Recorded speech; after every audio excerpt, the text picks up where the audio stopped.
आज 15 अगस्त 2024 है। आज हमारे देश को आज़ाद हुए 78 ईयर्स हो गए हैं। लेकिन मेरे मन में एक बार भी मेरी ज़ुबान से हैप्पी इंडिपेंडेंस डे नहीं आज निकल सकता, क्योंकि मैं हैप्पी ही नहीं हूँ। ये कैसी इंडिपेंडेंस है? जो अभी रिसेंटली बंगाल में रेप केस हुआ है एक डॉक्टर का, मैं इस वीडियो में उस डॉक्टर का नाम उनकी प्रिवेसी की वजह से डिस्क्लोज नहीं करूँगी। मैं उस डॉक्टर को डॉक्टर एस के नाम से सिग्निफाई करूँगी। ये वो केस है, ये वो रेप केस है जिसको सुसाइड कह के दबाने की कोशिश की गई है।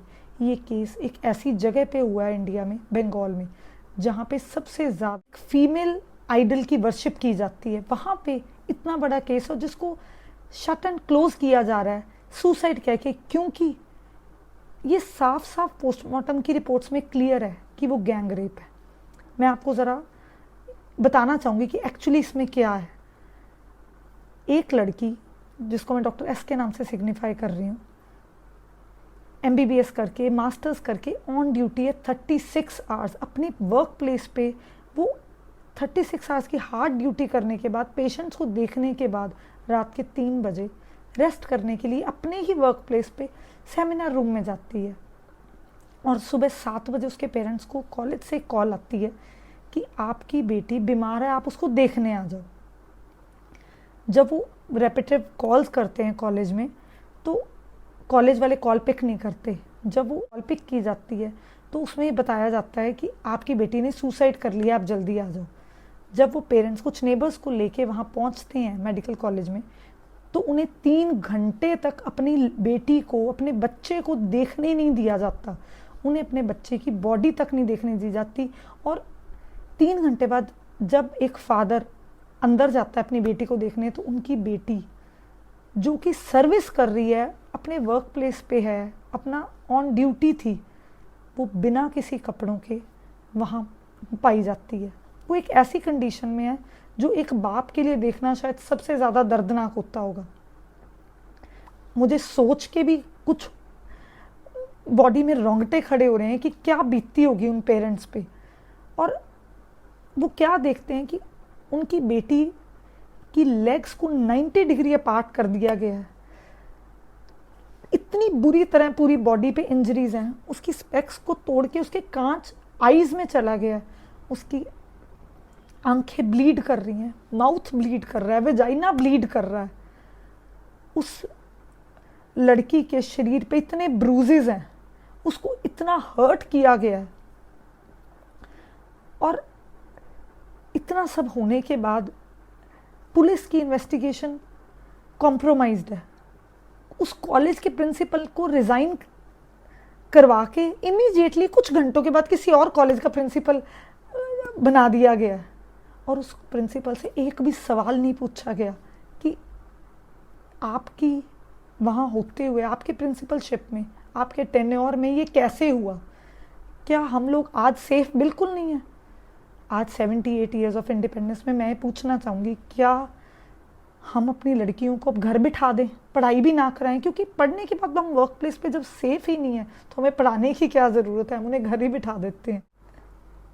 क्योंकि मुझे लगता है अब हम सिर्फ घर पे ही सेफ हैं। ये एक ऐसा केस जिसको पहले सुसाइड कह के दबाने की कोशिश की गई, फिर उस डॉक्टर को साइकोटिक कह के केस दबाने की कोशिश की गई। जब ये मामला नहीं दबा, पेरेंट्स इम्पेशेंट हुए, होना जायज़ है, कोई भी पेरेंट्स होंगे वो चाहेंगे कि एटलीस्ट पता चले क्या हुआ और जिसने किया उसको पूरी सज़ा मिले।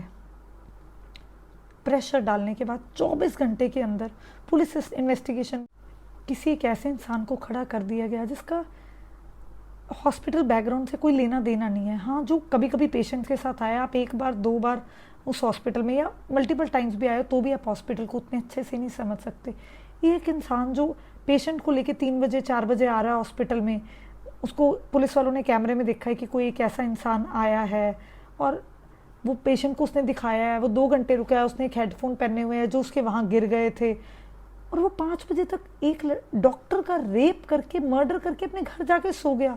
उसके जो हेडफोन जिससे उसने वो रैंडमली गाने सुनते आया था वहाँ गिर गया और उसने कोशिश भी नहीं की उनको उठाने की, कोई उसको बॉदरेशन नहीं है, और वो सो गया। और उसको अचानक से पकड़ा गया और उसने एडमिट भी किया कि मैंने किया और हाँ मुझे फांसी दे दो। क्या सुनने में लगता है सच है? क्या प्रोबेबिलिटी हो सकती है ऐसे सच होने की? पता नहीं मुझे, पर कहीं ना कहीं ये समझ आता है कि ये जो स्टोरी सारी क्रिएट की गई है, ये सब किसी बहुत पावरफुल इंसान को बचाने के लिए की गई है। कोई एक ऐसा इंसान, कोई, और ये जो सारा इंसिडेंट है ये कोई एक कर ही नहीं सकता, क्योंकि पोस्टमार्टम रिपोर्ट ये साफ कहती है कि डॉक्टर की बॉडी में जितना सीमन मिला है वो किसी एक इंसान के मल्टीपल टाइम्स, 2-3 टाइम्स भी इजैकुएशन से प्रोड्यूस हो ही नहीं सकता। तो 100% ये एक गैंग रेप है जिसको सुसाइड कह के दबाने की कोशिश की जा रही है।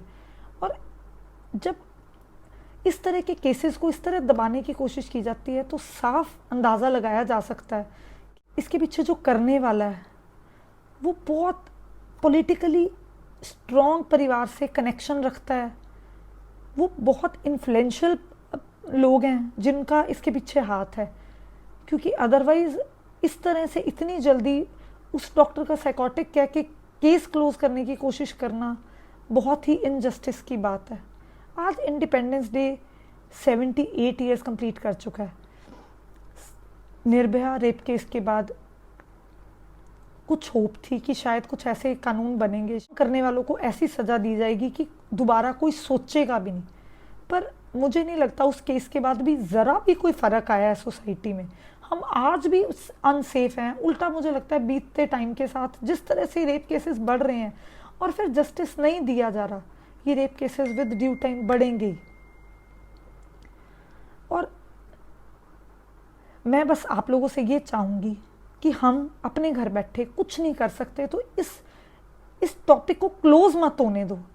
हर घर में ये बात होनी चाहिए, हर किसी को इस बारे में एटलीस्ट बात करो, लोगों को पता चले कि क्या हो रहा है। ये लोग जितना इस केस को दबाने की कोशिश कर रहे हैं, इस बात को ख़त्म करने की कोशिश कर रहे हैं, हम सिर्फ घर बैठ के इतना ही कर सकते हैं कि हम ये बात ख़त्म ना होने दें जब तक कि जस्टिस नहीं मिल जाता, जब तक कि हमें एक sense of security, sense of justice नहीं फील होता कि हाँ, हम सबको इतना प्लेज तो लेना चाहिए आज कि don't stop talking about it जब तक कि इसका हल ना हो। तो मैं आप सबसे सिर्फ इतनी रिक्वेस्ट करूँगी कि प्लीज़ शेयर दिस वीडियो, ज़्यादा से ज़्यादा लोगों तक ये बात पहुँचाई जाए। जो मुझे लगता है अभी तक इस बात को हेडलाइन बनने ही नहीं दिया जा रहा। तो सोशल मीडिया बहुत पावरफुल हो चुका है। हमें इस सोशल मीडिया के थ्रू, अगर न्यूज़ चैनल वाले नहीं भी दिखा रहे कुछ, तो हमें अपने फ़ोन्स के थ्रू इस बात को सब तक पहुँचाना चाहिए। Thank you, have a nice day.